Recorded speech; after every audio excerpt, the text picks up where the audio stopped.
Okay, I'm going to be teaching you today how to solve a two-step equation. Um, this is probably one of my favorite lessons of the entire year because I really think in the last couple of years I've come up with a great way to teach students how to solve algebraic equations. And you're going to hear me use this all the time called chunking the operation. I used to teach this very differently, but a couple years ago I stumbled across this way of solving problems. You're not going to find this in textbooks anywhere. This is my own little thing, although many math teachers do the same thing, they just don't call it the same thing. So what I want you to start doing here is this. We're going to chunk the operation. For example, if I had -3 minus 7, right now, you're probably thinking, well, I need to rewrite that as an addition problem. But for now on, this is what I want you to do. Instead of rewriting this as addition, I want you to chunk it. And by chunking, I mean circle the number with its operation or its sign. So in this case, that's a -3, and that's a -7. Now what I'm saying here now is once I chunk it, once I circle it, which is what I call chunking, this becomes an addition problem. So when I chunk, it's -3 plus a -7, which is exactly what I'm saying here. Chunking is just a quick way of rewriting a subtraction problem as an addition problem. Okay? That's the basic idea behind it. You want to chunk it so that it turns it into an addition problem. All right? So this is what we're going to do now. We're going to start doing algebra problems. And anytime you see an algebra problem, I want you to think of it as a scale. So let's say 2 plus 1 is equal to 3. How do I know they're equal? Because they say they're equal. And so I want you to think of 2 plus 1 equals 3 as a scale, and these weigh the same. 2 plus 1 is the same as 3. They weigh the same amount of weight. Now, what I want you to do now is if I add, let's say, 5 pounds of weight to this side, then what do I have to do to this side to make it equal? Well, I have to add 5 pounds of weight, right? And watch what happens. 2 plus 1 plus 5 becomes 8 equals 8. See, it's still balanced. They're still equal. If I then go and divide this side by 2, then I have to divide the other side by 2 to keep it balanced. Because whatever I do to one side, I have to do to the other of the side of the scale. Because if I don't do it to both sides, then it's going to be out of balance and it's not going to be equal anymore. So I get 4 equals 4. Yeah? And you know, I can go all the way back to the beginning problem. 2 plus 1 is equal to 3. And I could double both sides. Right? Double this, you get 4 plus 2 is the same as 6. What I'm saying here is whatever you do to one side of the equation, you have to do to the other to keep it balanced. All right? That's the big idea. So there's two big concepts when I first start teaching algebra. The first big concept is that whatever you do to one side of the equation, you have to do to the other, thinking it as a scale, okay?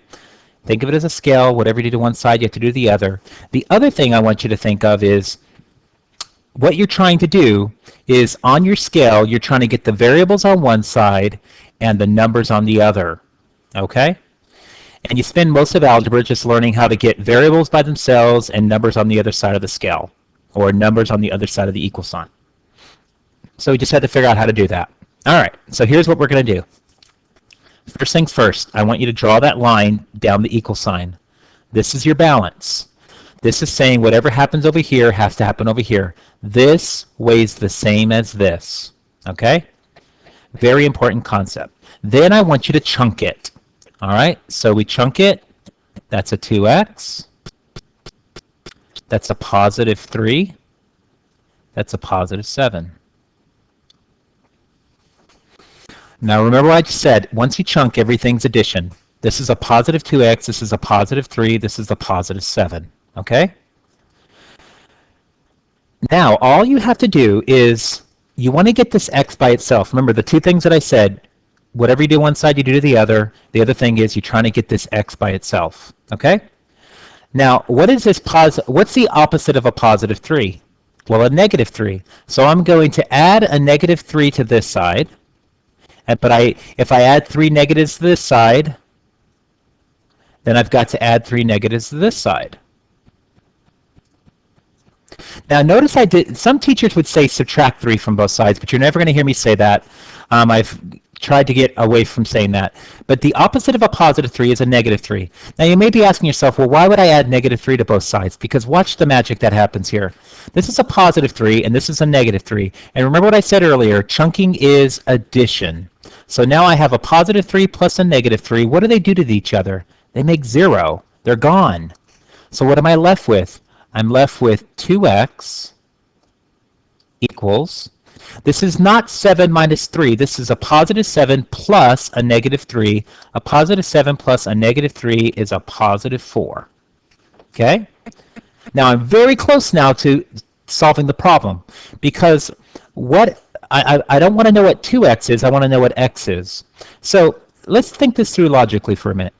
If I want to know what x was before I doubled it, well, couldn't I just divide both sides by 2, cut this in half, and cut this in half? If I cut both sides in half, then I cut 2 divided by 2 is 1, so I'm left with x equaling 4 divided by 2 is 2. I'm saying that x is equal to 2. All right? So then I need to check it. So the way I check it is this. I rewrite the equation. I'm going to write check up here so I know it's the check, okay?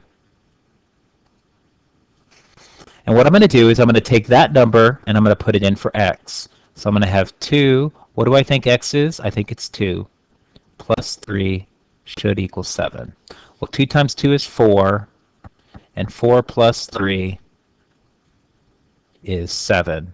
And 7 does equal 7. So there you have it. Now let's see another example. Now example 2, I love this example because when I first taught algebra and I didn't do chunking with my students, this is actually a much harder problem. But once you learn how to chunk, it's not hard at all. Remember the 2 rules of algebra. You want to make it into a balance, right? Do the same thing to both sides. If you add 1 here, you have to add 1 here. The second thing is you want to get the variable by itself. So chunk it first. Negative 3x, negative 7, negative 10, right? What's the whole point of algebra? Well, it's a balance, and I need to get the x's by themselves. So put my line down. That represents the 2 sides of the scale. I want to get my x by itself. I need to get rid of this chunk. What's the opposite of a negative 7? Well, if I add a positive 7 to both sides,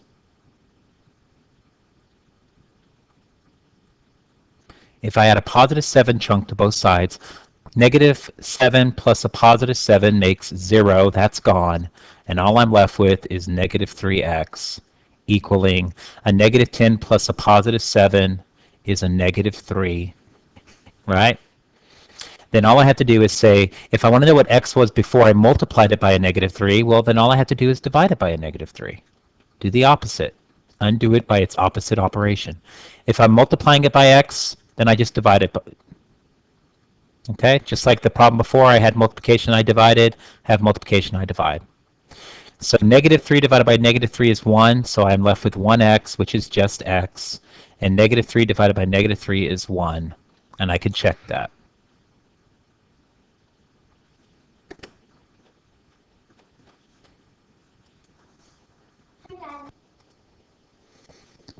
Okay, so you can check it by rewriting the equation. So negative 3x minus 7 is equal to negative 10.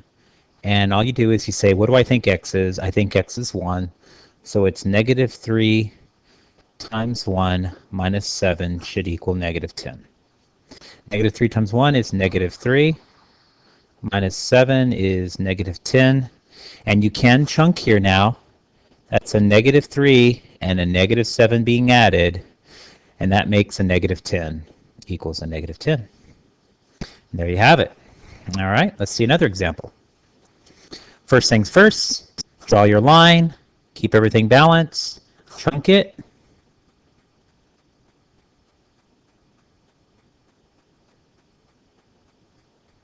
All right, I want to get my x by itself first, so what am I going to have to do?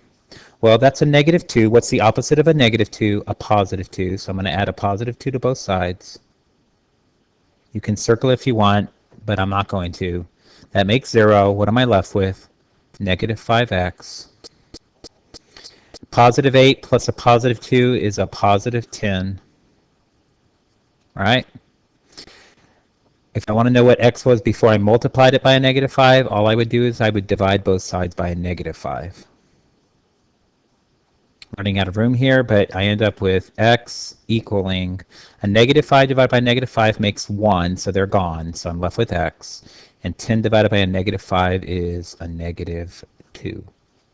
And just like the problem before, I'm not going to do it in the notes here, but you would check it. You would put a negative 2 in for x and see if you end up with 8. Okay? For the next example, anytime you have a number in a parentheses, I want you to rewrite it without a parentheses first. So what I want you to do here is quickly rewrite this as plus 2 equaling negative 13. Chunk it.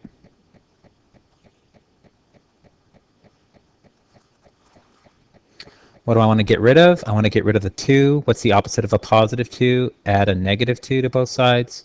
Don't forget your bar. Okay? Add a negative 2 to both sides.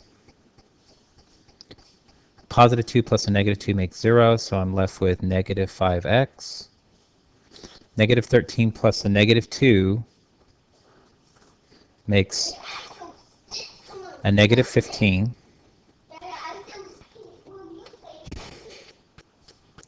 So you bring down the negative 5x, and then negative 13 plus a negative 2 is negative 15.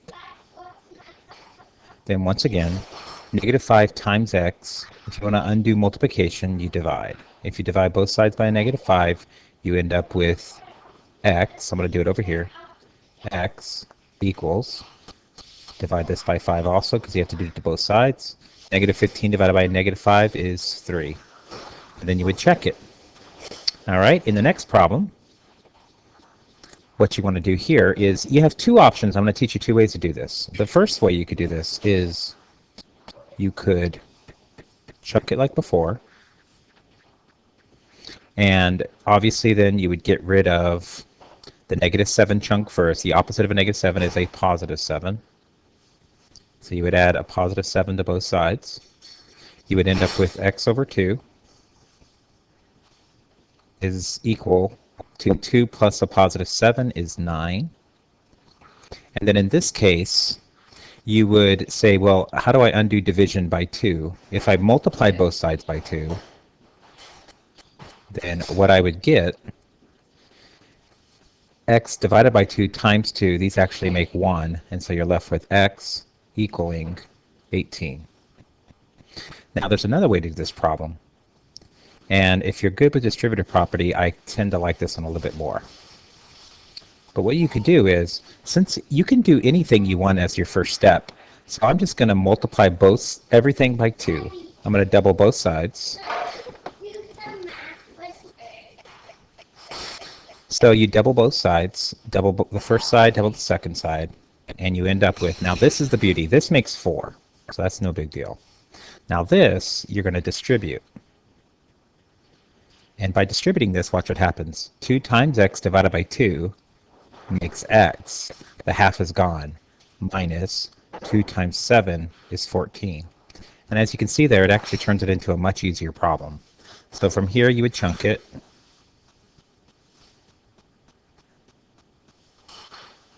Right? The opposite of a negative 14 is a positive 14. So you would add positive 14 to both sides. You'd end up with x equaling positive 4 plus a positive 14 is a positive 18.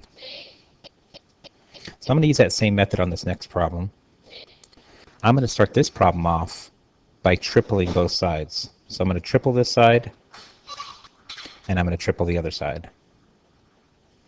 So 3 times 2 divided by 3 makes 2x, minus 3 times 7 is 21, equals negative 3 times 3, negative 9. And now I chunk it. Now I could have started off by getting rid of the negative 7 first, but this works just as well. So if you see an ugly fraction, just multiply by the common denominator and you'll get rid of it. So In this problem, the opposite of a negative 21 is a positive 21, so I'm going to add positive 21 to both sides. That makes 0, so I'm left with 2x equaling negative 9 plus 21 is, let's see, what's that, 12? And then last step is divide both sides by 2. And you'd end up with x equaling 6. For the last problem,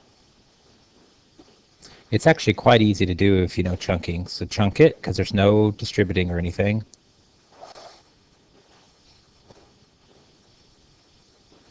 And then what you'll notice here is that 2x plus a negative 3x, because remember these chunks are always addition, 2x plus a negative 3x makes negative 1x plus 11. And the 6 is over here. Rechunk it.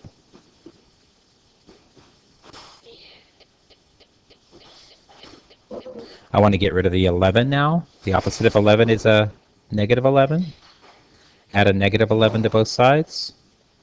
6 plus a negative 11 makes negative 5 equals negative 1x. Now divide both sides by a negative 1. And you end up with x equaling 5, which is the correct answer. So there's the basics of two-step algebra. I really would recommend you use chunking, and because it does make it much easier. You'll see in the next lesson, if you understand chunking here in the next lesson, it's really going to pay off. Good luck.